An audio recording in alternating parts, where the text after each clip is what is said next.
I'd been working the overnight security desk at the Fairmont Royal York for 3 months when I found the card. 3 months of settling into the building's particular rhythm, the way a century-old hotel breathes different at night. All that limestone and brass and wood paneling holding on to decades of cigarette smoke and perfume and God knows what else. January meant the tourist traffic had dried up after the holidays. Just business travelers and the occasional couple celebrating something that couldn't wait for warmer weather. The building suited me. That's what I told myself anyway. My shift ran midnight to 8. 8 hours of monitoring camera feeds that showed mostly empty hallways, walking rounds through corridors that stretched longer than they had any right to, checking doors that never opened. The occasional drunk fumbling with a key card, swearing at the little red light that wouldn't turn green no matter how many times they swiped. I'd gotten good at the helpful but distant routine. Let me help you with that, sir. Get them inside. Make sure they weren't going to choke on their own vomit. Move on. It was exactly the kind of work I needed after the divorce. No one to talk to. No one expecting conversation. Just me and the building and the slow rotation of camera angles on the monitors. Melissa used to say I preferred buildings to people. She wasn't wrong.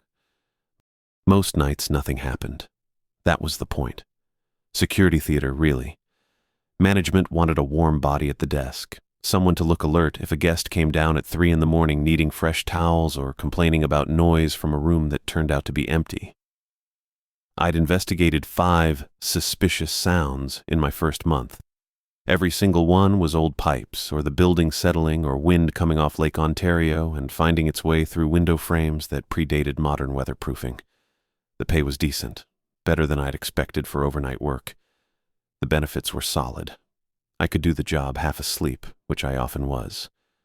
I found the card during my 2 a.m. rounds, 2nd floor, east wing. I'd just checked the stairwell door, locked, same as always, and was heading toward the elevator bank when I felt something stiff in my jacket pocket. Inside the pocket, not sitting on top. I stopped under one of those old brass sconces they'd probably installed in 1920-something and pulled it out. Laminated card, professional job, the kind with heat-sealed edges that wouldn't peel apart. Maybe 3 inches by 5 inches, plain white background. 7 rules in neat typeface, centered. No header, no explanation, no signature. Never respond to knocking from room 1408. Avoid empty elevators smelling of roses. Stay away from the royal suite corridor between 3:33 and 3:47 a.m. Ignore piano music from the closed ballroom. Never acknowledge guests wearing clothing from before 1950. Never answer the front desk phone if it rings exactly 3 times, then stops. I read it twice, turned it over. Blank on the back. Held it up to the light like that would reveal something. The thing that got me was how it had ended up inside my pocket. Not tucked into the breast pocket where I kept my pen and notepad. This was my right side pocket, the one I habitually shoved my hand into when I was walking rounds. I'd have noticed something already in there, would have felt it. I checked my other pockets, just the usual, keys, phone, the mini flashlight I never actually used. My jacket had been hanging in my locker until 11:45. I'd walked straight from the locker room to the front desk, gotten the handoff from Shane, my evening shift supervisor. He'd given me the standard rundown. Quiet night, couple checked into room 712 around 10. Business traveler in 321 ordered room service at 9:30 and hadn't been heard from since. Shane could have slipped it into my pocket during the handoff. We'd stood close enough. He had that kind of sense of humor, dry, weird, the kind of guy who'd think this was hilarious. I pocketed the card and finished my rounds. Back at the desk, I pulled it out again. Read through the rules one more time. Room 1408. We didn't have a room 1408. The 14th floor only went up to 14-7. I'd walked it enough times to know. Hotels skipped the 13th floor as a general rule, so 14 was actually the 13th, but even accounting for that, there was no 1408. Roses, elevators, right. The Royal Suite corridor. That was real enough. Top floor, west wing, where they put celebrities and minor royalty, and people who thought spending $4,000 a night on a hotel room made sense. I'd never been up there during that specific time window. Never had a reason to be. Piano music from the closed ballroom. The ballroom was only closed in the sense that it wasn't being used tonight. It was closed most nights. The grand piano in there was real, though. Big old Steinway that probably cost more than I'd make in 5 years. Maybe Shane had recorded some music, rigged up a speaker, waiting for me to report ghostly piano sounds so he could laugh his ass off.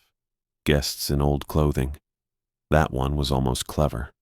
The Royal York attracted history buffs, people who got off on the building's connection to old Toronto money and visiting dignitaries and whatever else the promotional materials bragged about.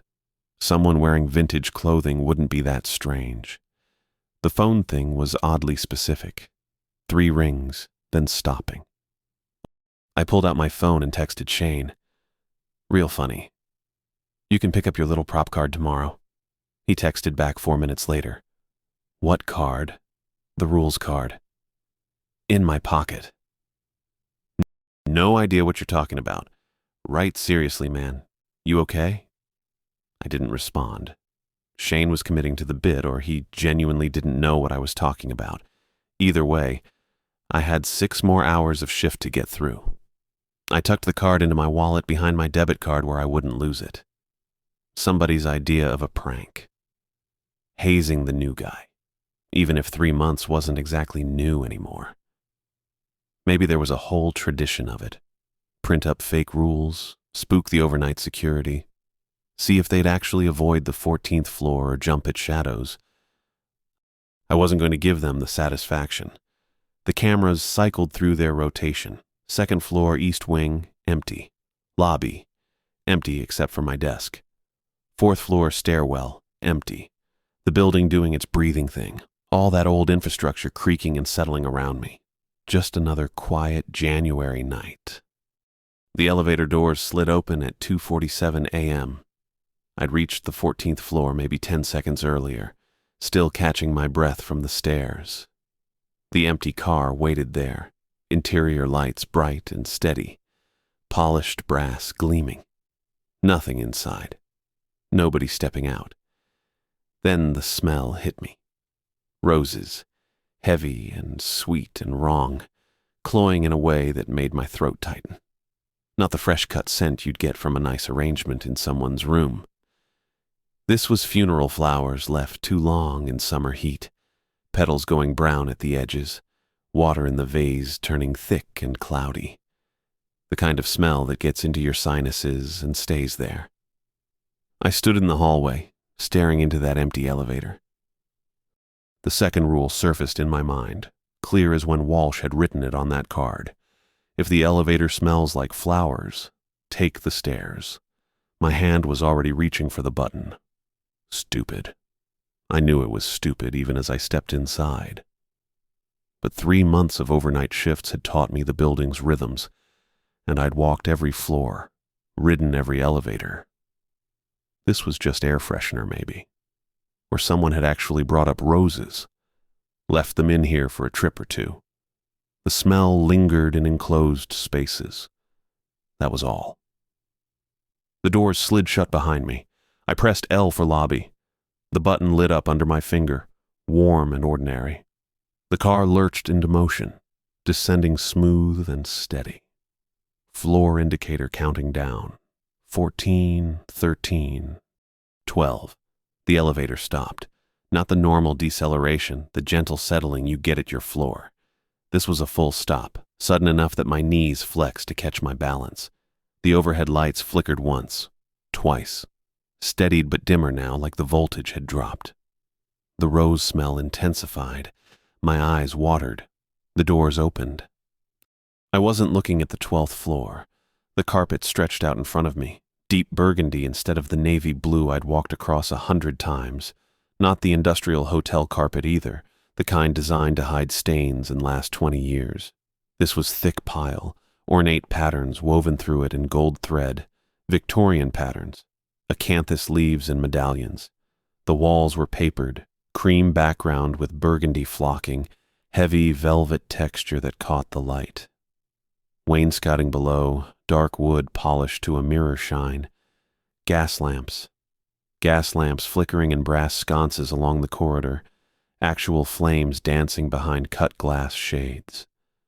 The light moved across the wallpaper in shifting patterns, warm and amber and completely wrong for a building that had been fully electrified since the 1930s. I couldn't move. Stood there in the elevator doorway, one hand braced against the frame. The metal felt real under my palm, solid. The same temperature as always. The hallway stretched away in both directions, longer than it should be. Doors at regular intervals, dark wood with brass numbers. I couldn't read them from where I stood. The light wasn't steady enough. Something moved at the far end of the corridor. A woman stepped into view, walking toward me, toward the elevator. Her dress rustled with each step. I could hear it even from 30 feet away, silk and taffeta whispering. The dress was Edwardian, high-necked with a fitted bodice and long sleeves, the skirt falling in elegant folds to the floor. Deep green, almost black in the gaslight. Her hair was piled on top of her head in the style from a century ago, held with combs I could see glinting as she passed under the lamps. She walked past the elevator without looking at me. Didn't glance in my direction, didn't pause. Just continued down that impossible corridor, the sound of her dress fading as she moved away. I caught a glimpse of her profile as she passed. Young, maybe 30. Her face expressionless, eyes focused on something I couldn't see. Then she was gone, disappeared around a corner that shouldn't exist. The doors slid shut. The elevator lurched upward. I grabbed the handrail, heart hammering against my ribs. The floor indicator wasn't working. The display stayed dark. But I could feel the motion, the familiar sensation of ascending. The light steadied, brightening back to normal. The rose smell faded so quickly I almost wondered if I'd imagined it. Almost. The doors opened onto the lobby. Marble floors. Art Deco columns. The front desk to my left. My security station to my right. Every light exactly where it should be, casting the same shadows I'd memorized over 3 months of overnight shifts. The grandfather clock against the far wall reading 2:49. 2 minutes. I stepped out of the elevator on legs that felt uncertain, like I'd been sitting too long and the circulation had to come back. The car doors closed behind me. The elevator sat there, quiet and ordinary, brass doors reflecting the lobby lights. 2 minutes had passed since I'd stepped inside on the 14th floor. Felt longer. The memory of that corridor stretched in my head, elastic and strange. The burgundy carpet, the gas lamps, the woman in her Edwardian dress walking past without seeing me. It sat in my mind wrong, too vivid and too hazy at the same time, like trying to remember a dream that had felt completely real while you were in it. I walked to my station, sat down. The chair creaked the way it always did. The front desk phone rang. One ring, sharp and clear in the silent lobby. I turned my head to look at it, watched the light blinking on the console. 2 rings. The 6th rule came back. Never answer the front desk phone after midnight, no matter who calls. 3 rings, then silence. The light stopped blinking. The phone sat there, ordinary black plastic on the polished desk surface. I stared at it. My hand had moved toward it on the 2nd ring, muscle memory from years of answering phones, responding to calls. I'd stopped myself halfway, fingers frozen above the receiver. My radio crackled. "Barry, status check." Shane's voice, clear and normal and anchored in the real world. I grabbed the radio, thumb on the transmit button. "All clear. Just finished a floor walk." The lie came out smooth. Professional. Nothing in my voice to suggest I'd just spent 2 minutes in a corridor that didn't exist, watching a woman from another century walk past. "Copy that." Shane sounded distracted, probably dealing with his own rounds. "Hey, avoid the 14th floor after 3 a.m. Renovations starting tonight, contractors coming in early. They've got that whole floor blocked off. Renovations. Right. Understood, I said. Good, I'm signing off. Call if you need anything. Will do. The radio clicked into silence. I sat at my station in the empty lobby. 2:51 a.m. The building breathed around me, all that old infrastructure settling. Somewhere a pipe knocked. The heating system cycled on with a distant rumble. Just another quiet January night. Except I could still smell roses if I concentrated. Faint trace at the back of my throat, sweet and cloying and wrong. I went back to the desk and opened the hotel's incident database. 3 months working here, and I'd never bothered looking deeper than the nightly reports Shane left for me. Security theater mostly, logged rounds, equipment checks, the occasional drunk guest needing an escort to their room. Nothing that required digging through decades of filed complaints. The search interface looked older than me. Gray screen, green text, that particular clunky design from when computers still seemed like temporary technology. I typed 1408 into the room number field and hit enter. The screen flickered, scrolled, kept scrolling. 47 incident reports stretching back to 1963. I sat there watching them populate one after another, each entry adding another line to a pattern I should have noticed months ago if I'd been paying attention. Guest complaint, October 1963, persistent knocking from within walls, no source identified. Maintenance report, March 1967. Guest reported voices in unoccupied room, investigated, found nothing. Security log, July 1972. Guest requested room change due to watched feeling, accommodated without incident. The language changed across decades, but the content stayed consistent. Knocking, voices, that sense of being observed. Different guests, different years, same room. Management kept renting it out anyway, kept logging the complaints, kept pretending 47 reports over 26 years didn't form a pretty clear picture. I scrolled faster. The dates blurred together until I hit the final entry. January 15th, 1989. Incident type: fatality. My hand stopped on the mouse. The report was longer than the others. Guest Jackson Manning, 47, businessman from Detroit. Checked in January 12th for a 3-day stay. Complained to front desk on the 13th about noise. Knocking, voices, the usual catalog. Staff offered to move him. He refused, said he'd paid for the room. Wasn't going to let hotel nonsense disrupt his schedule. Housekeeping found his belongings packed on the 14th. Bed unslept in. Guest nowhere in room. Security located him on the 14th floor exterior ledge at 6:23 a.m. Jumped before anyone could intervene. Room 1408 had been officially closed since that morning. 33 years of sitting empty while the hotel operated around it. I closed the database and sat back in my chair. The lobby stretched out in front of me, all that polished marble and brass gleaming under the chandeliers. Beautiful building, historic landmark, century of hospitality and carefully maintained elegance. And a sealed room on the 14th floor where a man went crazy enough to jump rather than spend another night inside. The clock above the concierge desk read 3:12. I should have stayed put.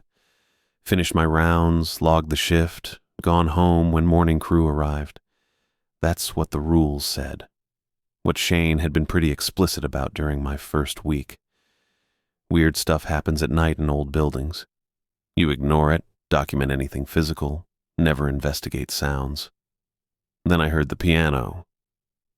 Faint at first, drifting across the lobby from somewhere past the closed restaurant, that particular tinny quality of live music filtered through distance and walls. Upbeat tempo, jazz arrangement, the kind of thing you'd expect at a wedding reception or New Year's party. Except the hotel had no events scheduled. I'd checked the bookings myself at the start of shift. January was slow season, couple dozen guests scattered across 800 rooms, everything else dark and quiet. The music got louder. I stood up. The melody resolved into something recognizable. Ain't She Sweet, played fast and bright by what sounded like a full band. Trumpet, clarinet, drums keeping energetic time. The Canadian Room, I realized, had to be. Only ballroom on this floor, and the sound was coming from that direction. Shane's voice in my head. You hear music, you don't hear music. You see lights, you don't see lights. I walked toward it anyway. The restaurant was dark as I passed, chairs stacked on tables, that closed-up smell of commercial kitchen and stale coffee. Past the gift shop with its security gate pulled down, past the corridor leading to the business center. The music grew clearer with each step. Not just piano now, but the whole arrangement. Brass section punching through the melody while someone on drums laid down a driving rhythm. The Canadian Room doors stood open. Golden light spilled across the hallway floor. Warm and buttery, the quality of old incandescent bulbs. Nothing like the LED retrofit the hotel had installed last year. I could see movement inside, shapes passing through that amber glow, shadows that resolved into people as I got closer. The ballroom was full. I stopped in the doorway and stared. Couples dancing across the parquet floor, dozens of them, moving in that synchronized style you see in old movies. The women wore drop-waist dresses with fringe that swayed when they spun, headbands with feathers, long pearl necklaces that caught the light, men in tuxedos with tails, white gloves, hair slicked back with pomade. They foxtrotted in Charleston through the space with practiced ease, faces bright with laughter. On stage, the band played. 7 pieces. Trumpet, trombone, clarinet, piano, drums, banjo, double bass. All of them in matching burgundy jackets, all focused on their instruments with the concentration of professionals mid-set. The chandeliers blazed overhead. Every fixture in the room burned at full brightness, crystal pendants throwing rainbow refractions across the dancers below. I knew the Canadian Room had been locked for 2 weeks. Renovation project, something about refinishing the floor. Shane had mentioned it in passing. Don't bother checking that section. It's sealed up tight. Contractors start next Monday. But here it was, alive and loud and full of people who dressed like they'd stepped out of 1920-something. A woman in a green beaded dress spun past, laughing at something her partner said. I could see the individual sequins on her gown, the precise wave of her bobbed hair, the smear of dark lipstick on her mouth. Real, solid. Not transparent or flickering or any of the things ghosts were supposed to be in stories. The song ended. Dancers applauded, the sound of it echoing off the coffered ceiling. The band leader counted off the next number. Someone touched my elbow. I turned. A man stood beside me, shorter than me by a couple inches. Slight build in a burgundy and gold uniform that matched the bellhop outfit I'd seen in old photographs from the hotel's archive. Brass buttons down the front, gold piping on the shoulders. A small pillbox cap perched at an angle on his slicked dark hair. His face was too pale, waxy almost, and when he smiled I could see too many teeth crowding his mouth. "Good evening, sir." His voice was soft, measured, eerily polite. "I'm afraid the ballroom is reserved for this evening's festivities." I found my voice somewhere. "Who are you?" "Alexander Walsh, sir. I serve the house." He gestured toward the dancers with one white-gloved hand. "The anniversary celebration is a private function. The living aren't welcome during such occasions." The living. He said it casually, the way you'd mention a dress code or reservation requirement. "What anniversary?" My mouth was dry. Alexander's smile widened. Those teeth. Christ. Too numerous, too sharp, fitting together wrong in a way that made my brain itch trying to process it. "Why, the hotel's anniversary, sir." He tilted his head, studying me with pale gray eyes that reflected the ballroom's golden light. "We celebrate every year, those of us who remain." The music played on behind him. Dancers swirled across the floor, laughing and spinning, celebrating something I couldn't name in a room that should have been dark and locked and empty. Every January 15th, Alexander said, the hotel remembers. He turned from the dancers, looking at me now with those pale gray eyes, that unsettling smile showing too many teeth. The music continued behind him. Waltz tempo, strings and brass, couples spinning across the floor in their outdated finery. Remembers what? My voice came out steadier than I felt. What it has consumed. He said it casual. Matter of fact, the way you'd mention the weather or the time. The building feeds throughout the year, Mr. Barry. Small things mostly. Moments, emotions. The occasional unfortunate who wanders too far from the well-lit paths. But on the anniversary, he gestured toward the dancers. On this night, it digests, processes, relives every morsel. The temperature had dropped. I could see my breath now, faint clouds in the ballroom's golden light. Anniversary of what? The fire. Alexander tilted his head. January 15th, 1928. The original Fairmont Royal York opened its doors 3 weeks later, but this building, the true building, it was born that night. Fed well from the beginning. I'd worked here 3 months, walked these halls every night, 5 shifts a week. Shane had never mentioned a fire. The hotel literature in the staff room talked about the grand opening in February 28, the architectural significance, the famous guests over the decades. Nothing about a fire. You're saying... I'm saying you should check the date, Mr. Barry. That smile widened. You did forget to look, didn't you? So focused on your rounds, your reports, your careful documentation, never once checking your calendar. My phone sat heavy in my pocket. I didn't want to look. Wanted to tell Alexander he was full of shit, that I knew exactly what day it was, that I'd checked the date when I clocked in at 11 p.m. I pulled out my phone. The lock screen glowed bright in the ballroom's dimness. Time displayed at the top. 3:17 a.m. Date underneath. January 15th. My stomach went cold. I'd thought it was the 14th.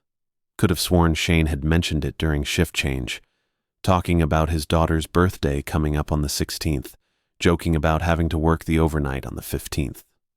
But that had been last week. 2 weeks ago. The days blurred together on night shift. Sunday felt identical to Thursday. I marked time by paycheck deposits and the slowly changing weather outside the lobby windows. There it is. Alexander's voice carried that detached amusement. The moment of realization. I do enjoy that part. I looked up from my phone.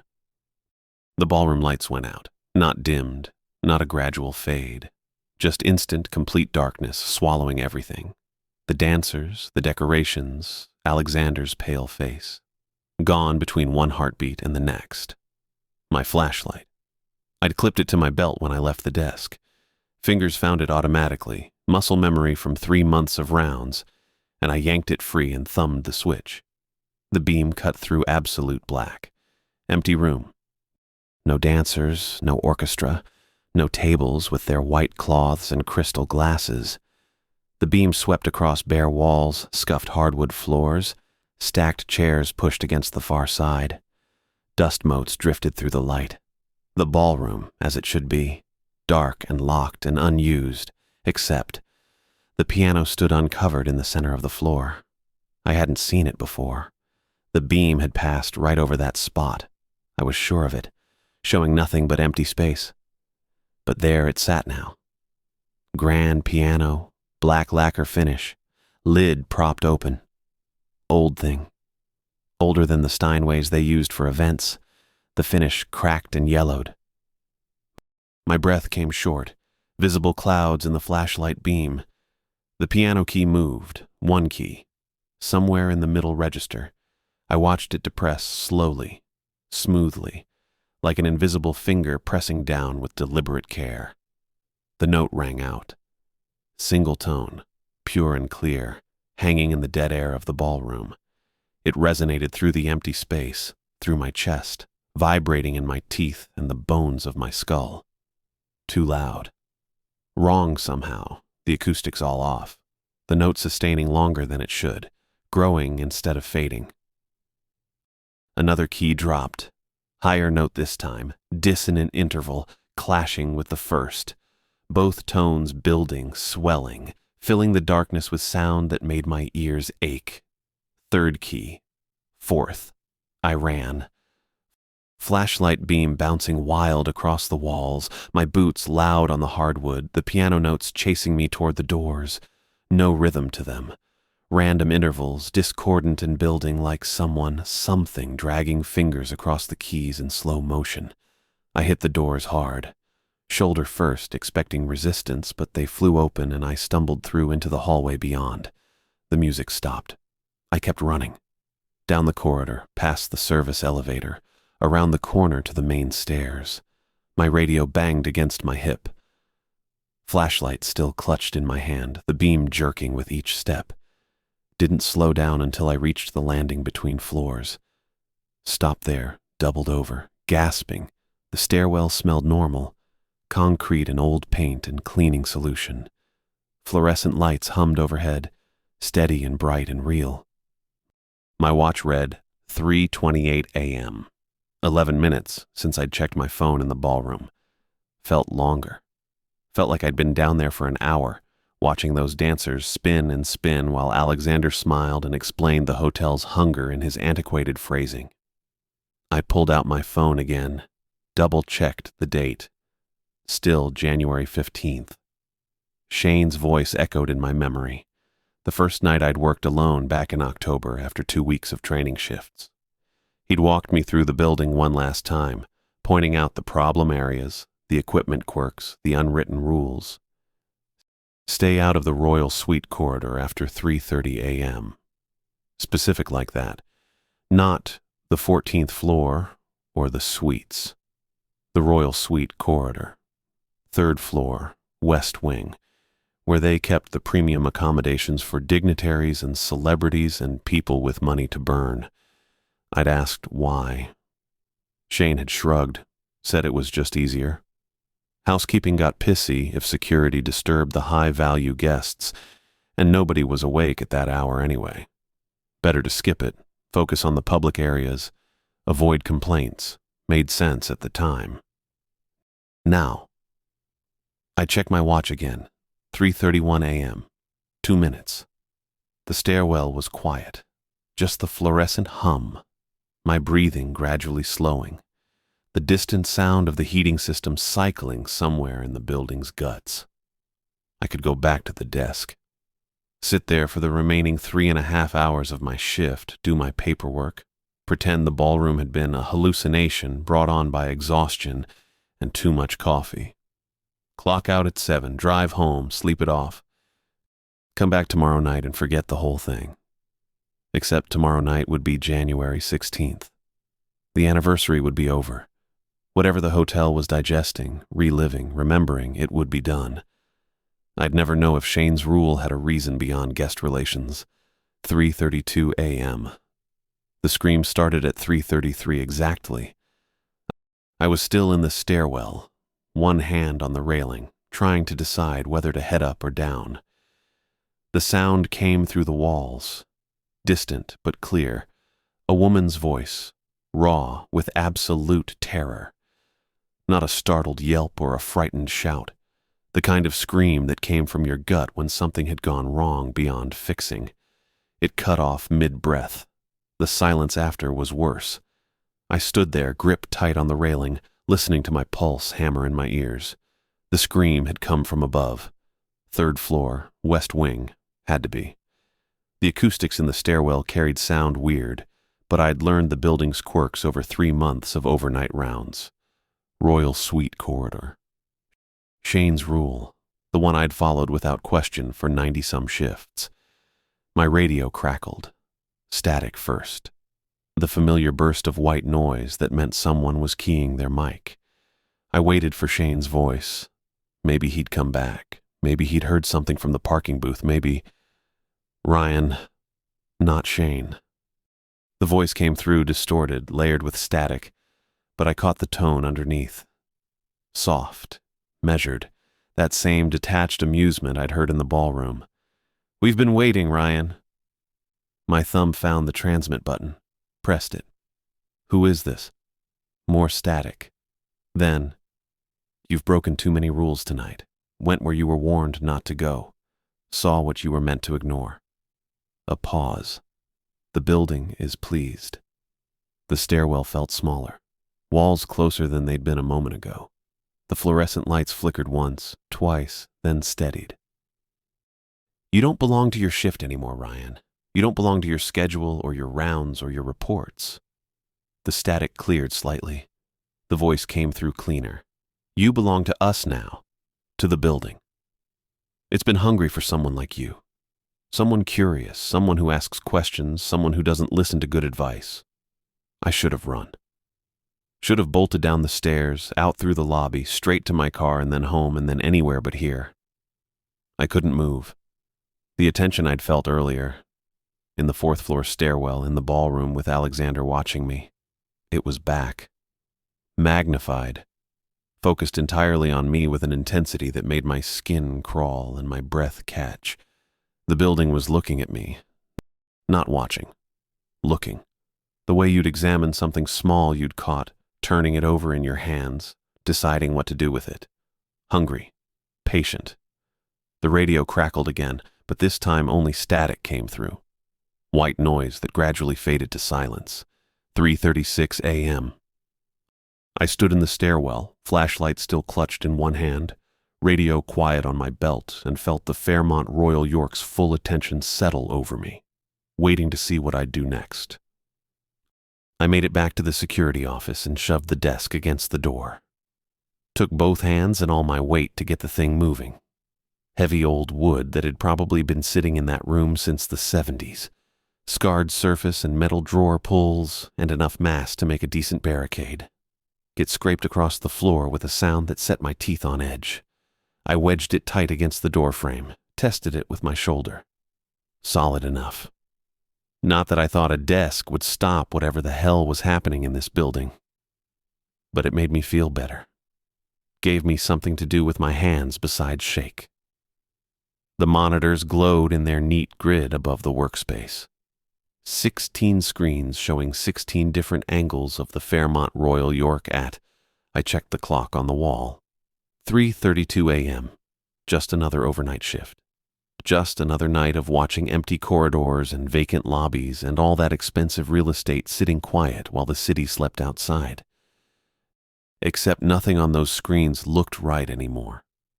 I pulled the rolling chair close and sat down. Started scanning the feeds systematically, top left to bottom right, the way I'd done 100 times before during my 3 months here. Looking for anomalies, checking the usual problem spots. The main lobby feed showed guests walking through the space. Nothing unusual about that. People came and went at all hours in a hotel this size. But they were walking backward, not stumbling or joking around, not doing that awkward reverse shuffle people do when they're trying to back out of a conversation. Actually walking backward with perfect coordination, crossing the marble floor in reverse, their feet touching down heel first in a way that made my stomach clench. I watched a woman in a business suit glide backward toward the elevators. Watched a couple move in tandem retreat across the lobby, their arms linked, their faces forward, but their bodies traveling the wrong direction. Nobody seemed to notice. The night desk clerk stood at his station looking down at something I couldn't see, completely oblivious. Different clerk, not anyone I recognized. I moved to the next screen, pool area. The indoor pool on the basement level, usually lit with that weird blue-green glow that made everything look like an aquarium. Except the feed showed the pool drained. Just an empty concrete basin with a single figure standing at the deep end. A child. Maybe 8 or 9 years old, wearing old-fashioned swimming clothes, the kind you'd see in photographs from the 20s or 30s, a full-body suit with shorts and a top. Standing perfectly still at the bottom of the empty pool, arms at their sides, face tilted up toward the camera. not moving, not breathing that I could tell from this angle. Just standing there in the empty pool that I knew for a fact was full of water because I'd walked past it during my rounds 2 nights ago and seen people swimming laps at 11 p.m. I checked the timestamp on the feed. Live.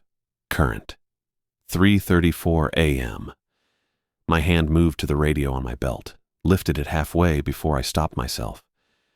Who was I going to call? Shane had clocked out hours ago.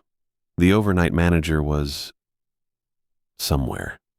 Probably dealing with guest issues, probably nowhere near his office. And what would I even say? There's a kid standing in a pool that isn't drained. Come take a look at this monitor feed that shows impossible things. I put the radio down, moved to the next screen. 4th floor corridor, east wing. Empty hallway with the usual runner carpet and wall sconces and room doors marching off into the distance. Nothing unusual. Except there was someone walking down that hallway. Me. I watched myself move past the camera. Same Navy security uniform, same posture, same build. Watched myself pause at room 412 and check the door handle, then continue down the corridor toward the fire exit. I was sitting in the security office with a desk shoved against the door. I was not on the 4th floor. My breathing had gone shallow. I could hear it in the quiet office, rapid and thin, the sound of someone trying not to panic. I pressed my palms flat against the desk surface, the workspace, not the barricade, and felt the cool laminate under my skin. Solid. Real. I was here, in this room, not walking the 4th floor. The figure on the monitor disappeared through the fire exit door. I checked the next screen, 2nd floor corridor.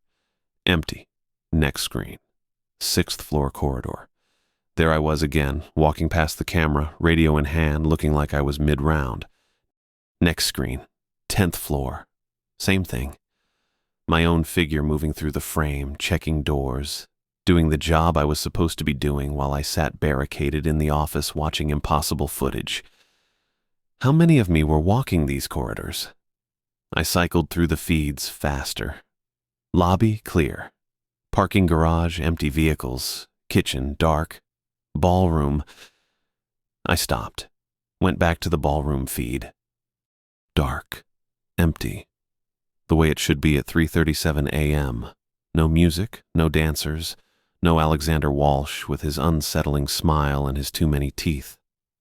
Just chairs stacked against the walls and that massive space sitting quiet. Had I imagined it? Hallucinated the whole thing? Some kind of breakdown brought on by stress or lack of sleep, or the particular pressure of working overnights in a building this old? I rubbed my eyes. Felt the grit there, the exhaustion pulling at the edges of my thoughts. Then I noticed the feed label on the bottom monitor. Grand Ballroom, 1929. Not a location label. A date. I leaned closer. The timestamp in the corner read January 15th, 1929, 11:47 p.m. The footage showed the ballroom full of people, hundreds of them, all dressed in formal wear from that era. The men in tuxedos and the women in dropped waist dresses with beaded fringe. A full orchestra played on the stage. Couples danced. Champagne flowed at a long table draped in white linen. The grand opening. Had to be. The Fairmont Royal York had opened in 1929. Biggest hotel in the British Commonwealth. Pride of Toronto.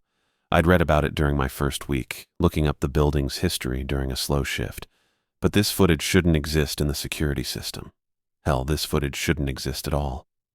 Film cameras in 1929, maybe, but not integrated into a digital monitoring system 90-some years later. Not playing back on a feed that was supposed to show me current, live surveillance. I watched the party continue, watched the dancers spin and the orchestra play and the champagne glasses rise in toasts I couldn't hear through the silent feed. Then I saw him, Alexander Walsh. Standing at the edge of the crowd wearing that same burgundy and gold bellhop uniform, his pale face turned toward the camera, looking directly at the lens with those gray eyes and that smile showing too many teeth. staring at me across 94 years. He didn't move. Everyone else swirled and danced and celebrated around him, but Alexander stood perfectly still, his gaze locked on the camera. On me.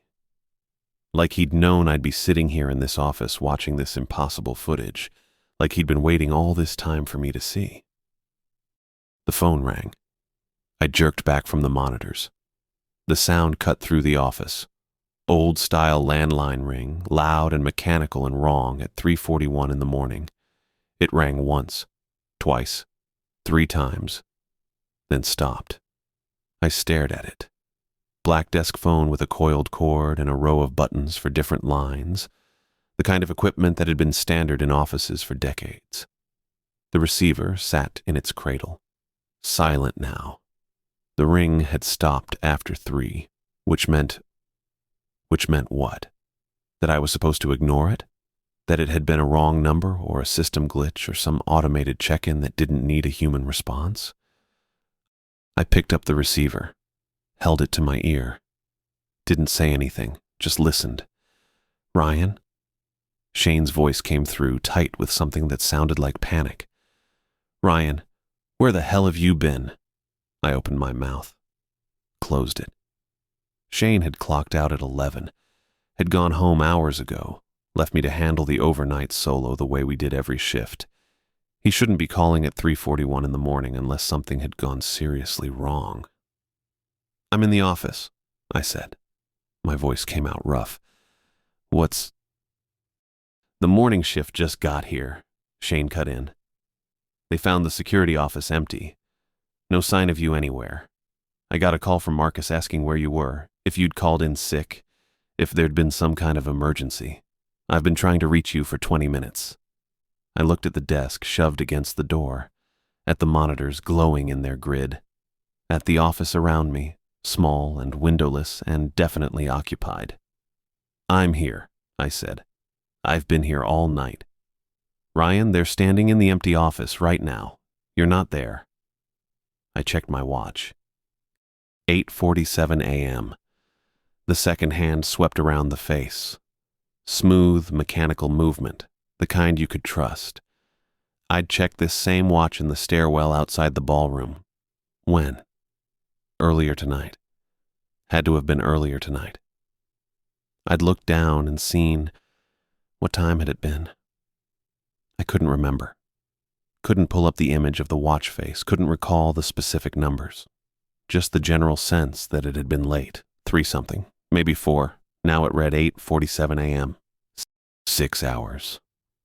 6 hours had vanished while I'd been sitting in this office watching impossible footage and barricading myself behind a desk that apparently no one else could see.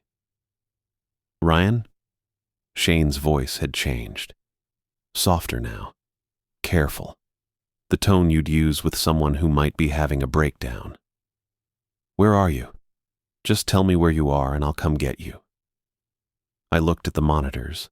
The feed labeled 1929 showed static now. Just gray and white noise, no ballroom, no dancers, no Alexander Walsh staring at the camera. The other feeds displayed normal security footage, morning lobby activity, guests checking out, the pool full of water with the early lap swimmers doing their laps, no child standing in an empty basin, no backwards walking guests, no multiple versions of me patrolling corridors I hadn't walked. "I don't know," I said. Hung up the phone. My watch still read 8:47. I sat in the security office with the desk shoved against the door and 6 hours gone from my life and absolutely no memory of where they'd gone. I'd been here. I knew I'd been here. Had felt the chair under me, the cool laminate under my palms, the grit in my eyes from exhaustion and stress. But I hadn't been here at all. The morning shift had found the office empty. Shane had gotten a panicked call. They'd been looking for me while I sat barricaded in a room that apparently didn't contain me, watching feeds that showed things that couldn't exist, talking to a colleague on a phone that had only rung 3 times before going silent. I tried to trace back through the night, tried to remember the sequence of events that had led me here, the elevator opening on the 14th floor, the smell of roses, Alexander Walsh in the ballroom with his formal speech and his warnings about the anniversary. The hotel remembers, he'd said. What had it remembered about me?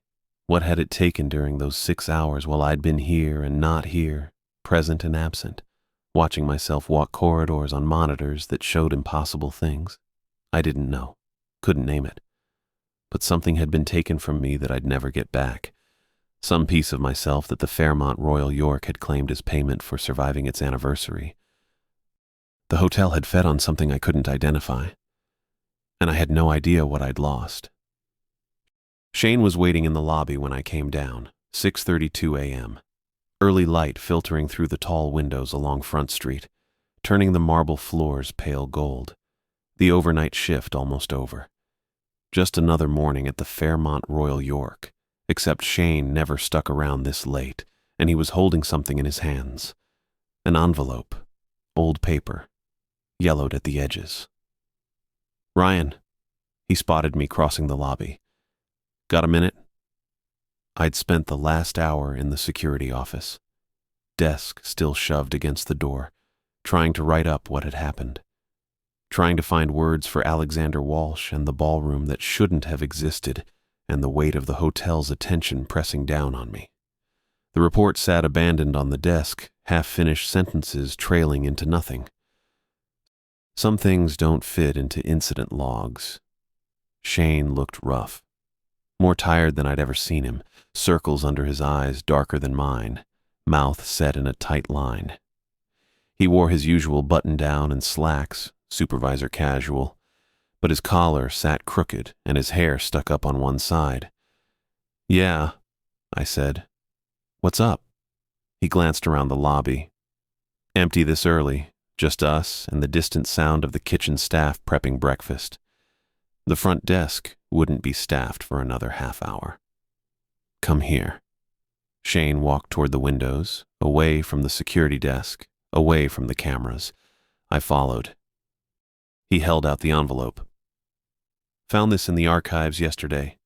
Been thinking about it all night, whether to show you or not." The envelope felt stiff in my hands. Archival paper, the kind museums use. Through the translucent surface, I could see the edge of a photograph. "What is it?" "Grand opening gala," Shane said. "January 15th, 1929. Hotel's got boxes of photos from that night in storage. Historical society stuff, mostly. I was down there looking for..." He stopped, rubbed his face. "Doesn't matter. Just look at it." I pulled the photograph out. Black and white, 8 by 10, professionally shot. The ballroom, the real ballroom, the imperial room on the ground floor, filled with guests. Women in long beaded dresses, men in tuxedos, champagne glasses catching the light from massive chandeliers overhead. The crowd faced the camera, dozens of faces frozen mid-celebration, smiling and laughing, and toasting the Fairmont Royal York's grand opening. January 15th, 1929. 95 years ago. Almost a century of history captured in silver gelatin and paper. I scanned the faces. Strangers, all of them. Dead now, everyone in this photograph. Gone to dust and memory while the hotel kept standing. Then I saw him. Back corner. Left side. Partially obscured by the crowd, but visible enough. Alexander Walsh in his burgundy and gold bellhop uniform, brass buttons gleaming, that sharp part in his dark hair, standing with perfect posture among the celebrating guests. My hands went cold. "Keep looking," Shane said quietly.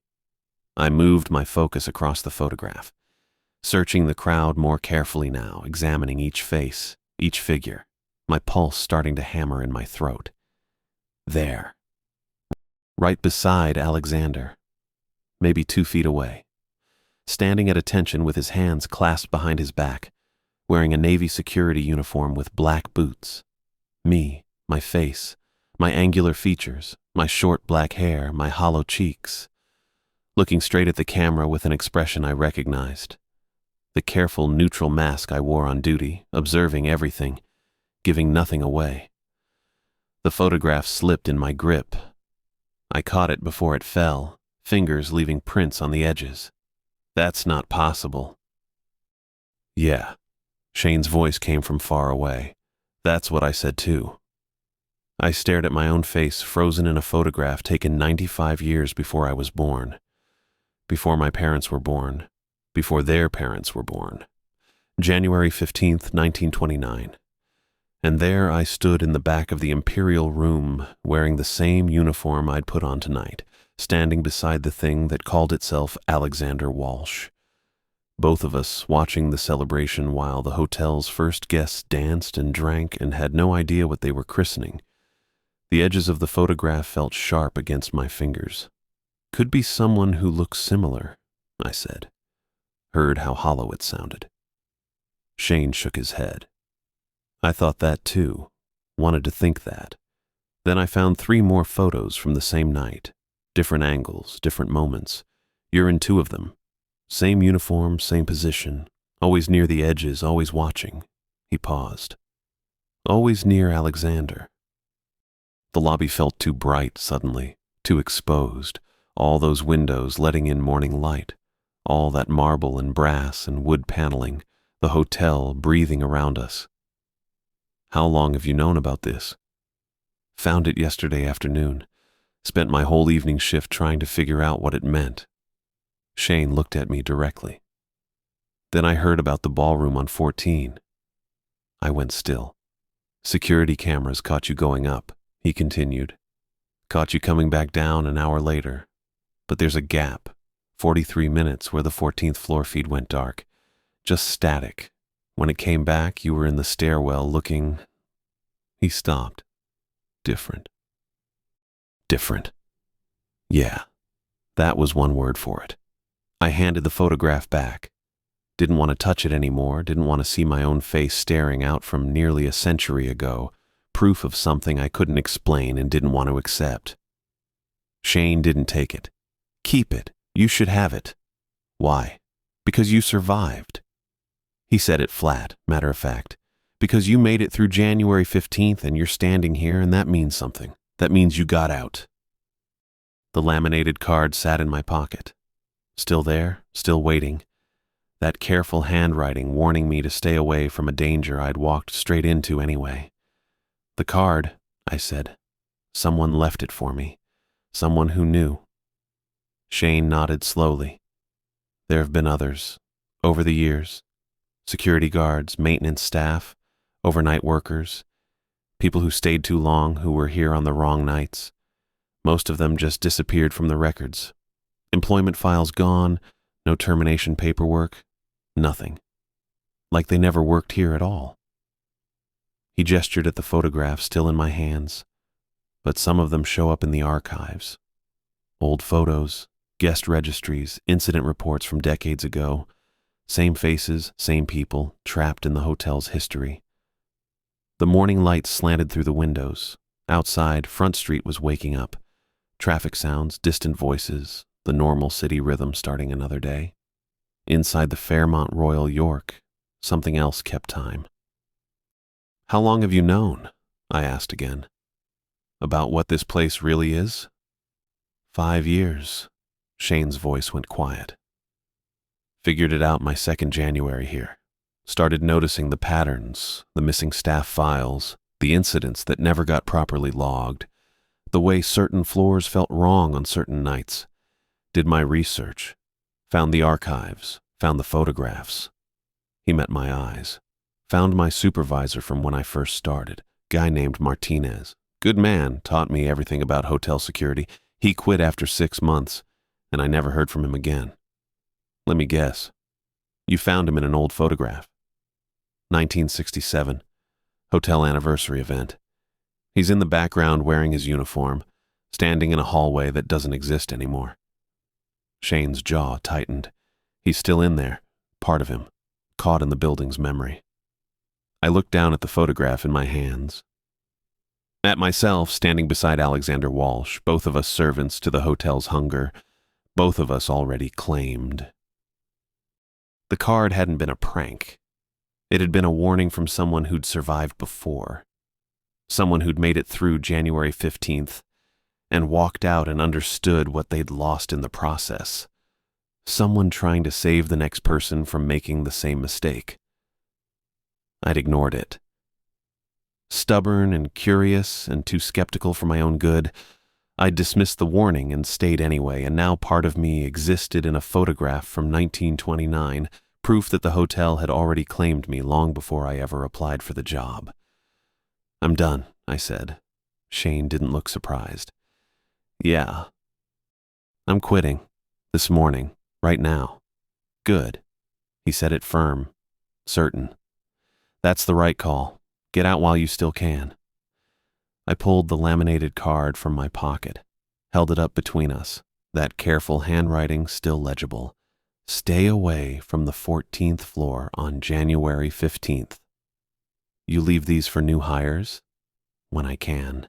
When I think they might listen." Shane's expression went hard. "Most people don't. Most people think it's a joke or a hazing thing or just ignore it completely. You're the first one in 3 years who actually survived ignoring it." 3 years. 3 January 15ths. 3 people who hadn't made it out. I slipped the card back in my pocket. Kept the photograph too, folding it carefully and tucking it beside the card. Evidence of something I'd never be able to explain. Proof of an impossible truth. "Why do you stay?" I asked. Shane looked away, out the windows toward the morning light and the waking city. "Someone has to know. Someone has to keep track. Try to warn people. Document what's really happening." He paused. "And I'm already in the archives. Found myself in a photo from 2020. Hotel charity event. I'm in the background, older than I am now, still wearing the supervisor uniform." His voice went flat. "I'm already claimed. Might as well make it count for something." The Fairmont Royal York breathed around us. All that limestone and brass and wood paneling, a century of history pressed into walls and floors and ceilings. And underneath it all, that vast, hungry intelligence I'd felt watching me in the ballroom. Some buildings don't just hold history. They hunger for it. They feed on it, collecting moments and people and memories, adding them to their foundations, weaving them into their structure until the building becomes something more than architecture, something alive, something patient and ancient and endlessly consuming. I'd felt it last night, that attention settling over me, measuring me, deciding whether to keep me or let me go. I'd survived, but only barely. Only because some part of me had already been claimed, already existed in the hotel's memory, and taking all of me would have created some kind of paradox the building couldn't resolve. Or maybe it had just decided I wasn't worth keeping. Either way, I'd lost something. Given up some piece of myself as payment for walking out alive. I still couldn't identify what was missing, but I felt the absence. A hollow space somewhere inside me. A gap where something used to be. "Go home," Shane said. "Get some sleep. Come back tomorrow if you want to file official paperwork, but you don't have to. I can process it as a walkout. No questions asked." "Thanks. Don't thank me. Just get out of here." He glanced up at the ceiling, at all those floors stacked above us, at the weight of the building pressing down. "And don't come back. Not for any reason. Don't visit the restaurant. Don't book a room. Don't even walk past on the sidewalk if you can help it. You got out. Stay out." I nodded. Understood completely. The lobby stretched around us, elegant and beautiful in the morning light.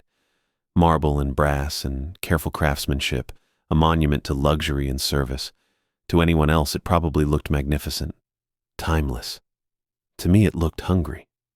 I walked toward the Front Street exit, crossed the marble floors one last time, past the security desk I'd sat at for 3 months, moved through the lobby that had seemed so impressive when I'd first started. The doors were just ahead. Glass and brass, opening onto the sidewalk, onto the normal world where buildings were just buildings and January 15th was just another day. I pushed through them at 6:49 a.m. Cold air hit my face. Toronto winter, sharp and clean, cutting through the last traces of that rose smell I'd been carrying since the elevator opened on 14. I stood on the sidewalk and breathed. Normal air, city air, exhaust and cold pavement and the faint smell of coffee from somewhere down the block. Real things, present things, not roses from a ballroom that shouldn't exist, not the weight of a century pressing down. Behind me, the Fairmont Royal York rose into the morning sky, 28 floors of limestone and windows, elegant and imposing, a landmark visible from half the downtown core. I didn't look back. The photograph sat in my pocket next to the laminated card, both of them proof of the same impossible truth. The card, a warning from someone who'd survived before, someone who'd made it out and understood what that cost. The photograph, evidence that I'd been claimed long before I ever walked through those doors looking for work, that some part of me had always belonged to the building, trapped in its memory, caught in its hunger. I'd escaped, but I'd left something behind. Some piece of myself that would stay in those walls forever, feeding whatever vast intelligence lived in the architecture. Maybe it was already gone, that missing part I couldn't identify. Or maybe it was still in there, frozen in that photograph from 1929, standing beside Alexander Walsh and watching the grand opening gala with empty eyes. Either way, I understood now. Some buildings don't just hold history, they hunger for it. They consume it, collect it, weave it into their foundations until past and present collapse together and time becomes just another material in the construction. The Fairmont Royal York had fed on me, had been feeding on me since before I was born, reaching backward through its own memory to claim what it wanted, creating the conditions that would eventually bring me to its doors. I'd thought I was applying for a job. Really, I was just fulfilling an appointment made 95 years ago, but I'd survived. I'd walked out, and I wasn't going back. The morning was getting brighter, traffic picking up on Front Street, people heading to work, the city moving through another ordinary day. I turned west and started walking, leaving the Fairmont Royal York behind me. Knowing I'd escaped, knowing part of me would never leave, knowing that somewhere in the archives, in a photograph from 1929, I would always be standing in that ballroom beside Alexander Walsh, both of us servants to the hotel's endless hunger, both of us claimed by something that measured time in decades and fed on human memory. The laminated card stayed in my pocket. Maybe someday I'd pass it along to someone else. Another warning. Another attempt to save someone from making the same mistake. Or maybe I'd keep it. A reminder of what I'd survived and what I'd lost. Either way, I was done with the Fairmont Royal York. The building could keep whatever piece of me it had taken. I just wanted to forget.